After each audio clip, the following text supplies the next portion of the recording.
Religious life in Delhi सल्तनत। नमस्कार, आप सभी का स्वागत है द हिस्ट्री यूट्यूब चैनल में और मैं हूं विकास टेकरे। आज के इस वीडियो में हम धार्मिक जीवन की बात करेंगे दिल्ली सल्तनत के दौरान। वीडियो ज़्यादा लंबा नहीं होगा क्योंकि बहुत ही कम समय में हम महत्वपूर्ण टॉपिक को समझने वाले हैं और अक्सर छोटे प्रश्न के रूप में इस तरह के प्रश्न बनते हैं कि दिल्ली सल्तनत के धार्मिक जीवन को बताइए, स्त्रियों की दशा को बताइए, सामाजिक जीवन को बताइए। तो सामाजिक जीवन से जुड़े और भी बहुत सारे वीडियोस आपको M A history second sem की प्लेलिस्ट में मिल जाएंगे। यहाँ हम बात करते हैं धार्मिक जीवन की। दिल्ली सुल्तानों ने धार्मिक असहिष्णुता की नीति का अनुसरण किया, यानी कि ये किसी एक धर्म को लेकर चले और दूसरे धर्म को इन्होंने दबाने का काम किया। बदायूं के अनुसार मध्यकालीन भारत में तथाकथित मुस्लिम राज्य हिंदू राज्यों पर रूढ़िवादी इस्लाम के प्रभुत्व के प्रतीक थे। उक्त मान्यताओं के अनुसार बालात धर्म परिवर्तन यानी कि जबरदस्ती धर्म परिवर्तन करवाना, जब किसी युद्ध में ये जाते थे और वहाँ लोगों को पराजित कर देते थे तो ये उनके सामने दो ऑप्शन देते थे, या तो मुसलमान बन जाओ या फिर मर जाओ। तो इसे बालात धर्म परिवर्तन कहते हैं और अकबर ने इसे बंद करवा दिया था। और मंदिरों का विनाश और गैर मुसलमानों का हर संभव ढंग से अपमान करना इन मुस्लिम राज्यों का प्रमुख काम था। मध्यकालीन मुस्लिम राज्यों का इतिहास इन्हीं क्रूरताओं की एक कहानी है। जो आक्रमणकारी भारत में आए वे वैभव तथा शक्ति प्राप्त करने के लिए अपने निकटतम संबंधियों की हत्या करना भी बुरा नहीं समझते थे। उनसे हिंदू जनता को छोड़ देने की आशा नहीं की जा सकती। उन्होंने पुरुषों, स्त्रियों तथा बच्चों का संहार किया, उन्हें दास बनाया और उनको इस्लाम स्वीकार करने के लिए बाध्य किया। कभी कभी मृतकों के ढेर सड़ने के लिए छोड़ दिए जाते थे, जिनमें कोसों तक चारों ओर तक वातावरण प्रदूषण हो जाता था। यद्यपि विदेशियों ने देश में प्रलय मचा रखी थी, फिर भी बहुसंख्यक जनता हिंदू ही बनी रही, जबकि अपने पूर्वजों के धर्म पर डटे रहने के लिए उन्हें भारी मूल्य चुकाना पड़ा। जजिया के अतिरिक्त हिंदुओं के ऊपर अन्य कर भी लगा दिए गए थे और इनका अनुपात काफ़ी ज़्यादा देखने को मिलता है। जहाँ पर जजिया कर की शुरुआत मोहम्मद बिन कासिम सिंध प्रांत में 712 ईस्वी से करता है, वहीं तुगलक वंश के जो फिरोज शाह तुगलक है जजिया कर को और कठोर कर और इसे ब्राह्मणों पर भी लगा देते हैं। इस्लामी परंपरा के अनुसार हिंदुओं के साथ अनुचित भेदभाव करना ही ठीक नहीं था, बल्कि मुसलमानों का यह कर्तव्य माना जाता था कि वे हिंदुओं से सीमित धार्मिक अधिकारों के बदले अधिक से अधिक धन प्राप्त करें। खलीफा उमर द्वितीय ने एक आदेश जारी किया था, जिसके अनुसार जिम्मियों से सामान्य से दूना व्यापार कर वसूलने की आज्ञा दी गई थी। जिम्मी मतलब कि गैर मुस्लिम व्यक्ति।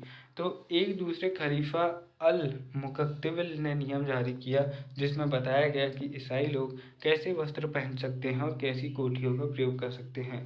भारत में अलाउद्दीन खिलजी ने भी इसी प्रकार की नीति का अनुसरण किया था।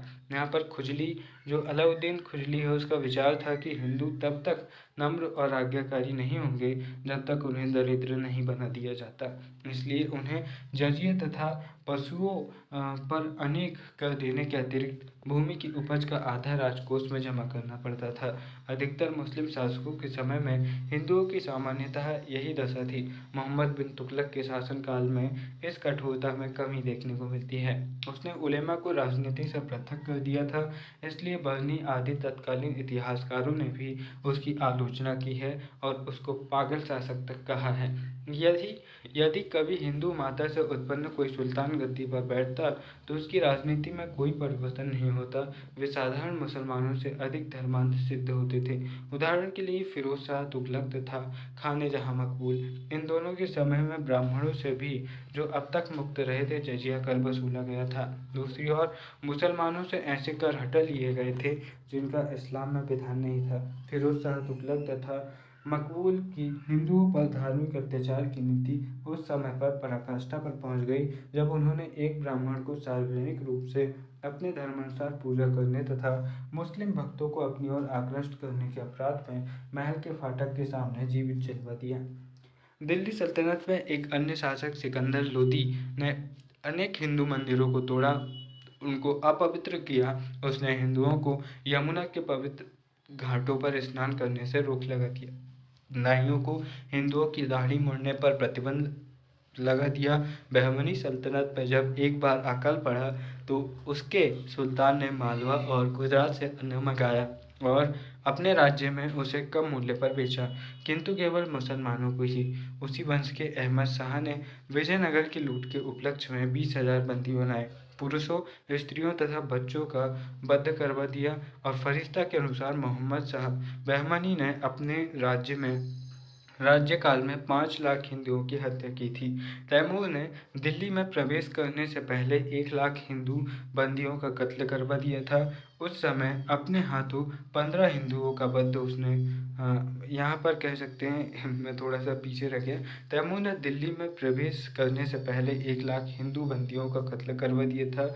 उस समय मौलाना नसीरुद्दीन उमर जैसे धार्मिक विद्वान ने, जिसने अपने जीवन में कभी एक गोरैया तक को नहीं मारा था, अपने हाथों 15 हिंदुओं का वध किया था। यह हत्याकांड मुस्लिम विजेताओं की नीति का द्योतक है, किंतु इसी अवस्था में दिल्ली सल्तनत काल में एक सुधार आंदोलन उठ खड़ा हुआ, जिसका नेतृत्व बिकलिफ कश्मीर का जैन उल आबदीन ने किया था। दूसरी ओर भक्ति आंदोलन के संतों तथा सूफी आंदोलनों के ने जिस विचारधारा को चलाया, उसने हिंदू मुस्लिम के बीच कटुता को कम किया, समाज में समन्वय का भाव जागृत किया और इस आंदोलन का सुल्तानों पर भी प्रभाव पड़ा।